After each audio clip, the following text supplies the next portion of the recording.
Minha querida companheira Bebel, líder da bancada do PT na Assembleia Legislativa, presidenta da UPOESP e companheira professora. É uma pena que eu sou mais velho do que você e não possa ter estado numa sala de aula aprendendo alguma coisa com você. Queridos deputados estaduais e deputadas, queridos professores e professoras, queridos companheiros e companheiras que estão participando desse ato memorável de homenagem ao Dia dos Professores. Eu, embora não tenha estudado tanto que eu gostaria de estudar, porque todo mundo sabe que eu tenho uma frustração de não ter um diploma universitário. Eu fui uma pessoa que a vida inteira procurei aprender muito ouvindo as pessoas. Eu gosto muito de perguntar, eu gosto muito de ouvir várias pessoas sobre o mesmo assunto, porque quanto mais eu ouço, mais eu tenho chance de aprender. Eu tenho chance de saber o que é certo e o que é errado. Mas, falando de educação, eu queria que vocês soubessem o seguinte: eu já fui diretor de uma escola. Não sei se você sabe, o meu sindicato em São Bernardo do Campo, ele, em 1973, inaugurou um curso de supletivo que chegou a ter 1.900 alunos em vários turnos. Eu era o diretor de uma escola com quase 1.900 alunos. Então é importante você saber que eu já fui importante na educação. Nesse curso, o que foi importante é que eu comecei a estudar nesse curso do sindicato. Começava às 7 horas da noite as aulas. Mas aí os trabalhadores saíam às 6 da fábrica e procuravam o sindicato. E onde estava o presidente? Estava numa sala de aula. E o pessoal voltava sem poder conversar com o presidente. Então, eu tomei a decisão de parar de estudar e tirar o meu diplominha no curso de madureza para depois fazer um vestibular para atender os trabalhadores que saíram da fábrica às 6 horas da tarde. Isso é só uma história, isso não é desculpa, não.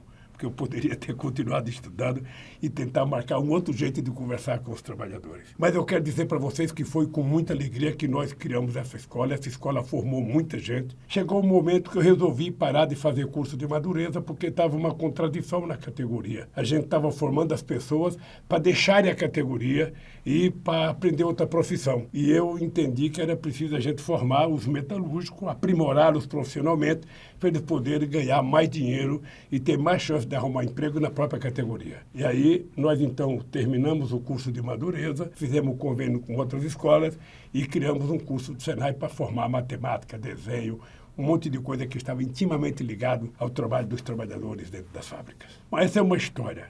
A outra história importante é que eu, quando estava estudando no Itapema, eu tinha uma professora chamada Dona Terezinha.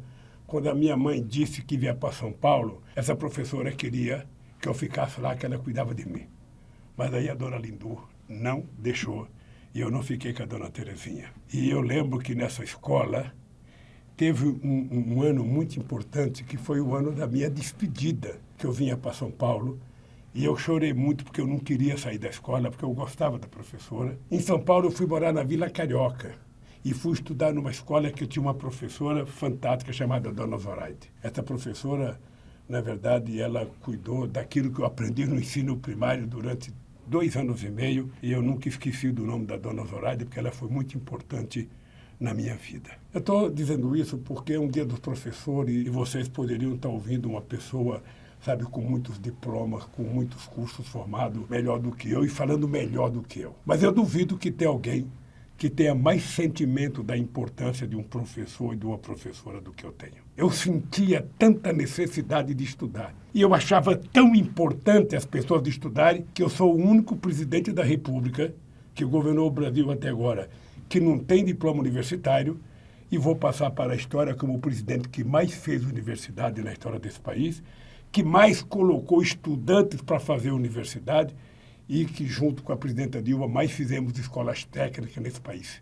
Nós pegamos o Brasil com 140 desde 1909 e entregamos o Brasil com mais de 500 escolas técnicas nesse país. E por que isso? Porque eu sempre tive a frustração de não ter podido estudar e eu achava que o filho do povo trabalhador tinha que ter o direito de estudar. Eu achava que ele tinha que disputar nas mesmas condições as oportunidades que devem ser dadas para todo mundo. E eu sonhava que um filho do trabalhador mais humilde pudesse sentar no mesmo banco da escola do filho do seu patrão e os dois pudessem competir em igualdade de condições para saber quem era o melhor, quem é que ia vencer. De preferência os dois, mas sabe, eu queria que apenas o pobre tivesse as mesmas condições, a mesma oportunidade. Então eu tenho muito orgulho do que nós fizemos na educação nesse país, do que nós fizemos no ensino fundamental, nas escolas técnicas, do que nós fizemos na universidade, do que nós fizemos na ciência e tecnologia. Eu tenho muito orgulho de ter feito a UNILA, uma universidade latino-americana, com o campus principal lá em Foz do Iguaçu. Tenho muito orgulho de ter feito a Unilab,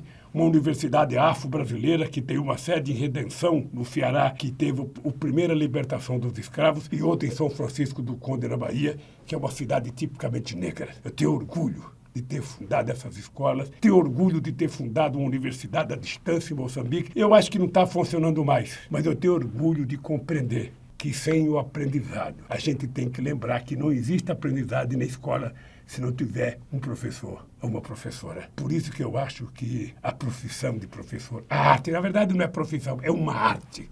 Ser professor, entrar na sala de aula, ter 40 pessoas, adultos, crianças, adolescentes, e uma pessoa ensinar aquelas pessoas a aprenderem algo mais do que ele já sabe. Eu acho isso de uma grandeza incomensurável. Por isso eu acho que ser professor, ser educador, é a arte das artes.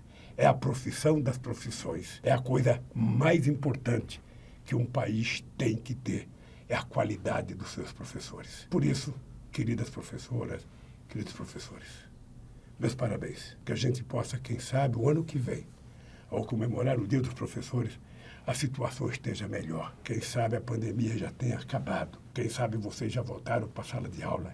E quem sabe vocês estarão cuidando das nossas crianças, dos nossos adolescentes e dos nossos marmanjos que estão na universidade com mais carinho do que muitas vezes nós merecemos. Querida Bebel, eu quero terminar essa minha homenagem ao Dia dos Professores, sabe, dando um beijo no coração de cada professor e de cada professora, e no seu coração, Bebel, como professora, como deputada, como dirigente da PUF e como pessoa que luta todo santo dia para que a gente possa melhorar a educação nesse país. Eu tenho dito sempre, Bebel, que um pai e uma mãe, e eu digo pela minha mãe, a gente pensa que o pai da gente quer que a gente tenha fortuna, quer que a gente tenha dinheiro, quer que a gente tenha casa.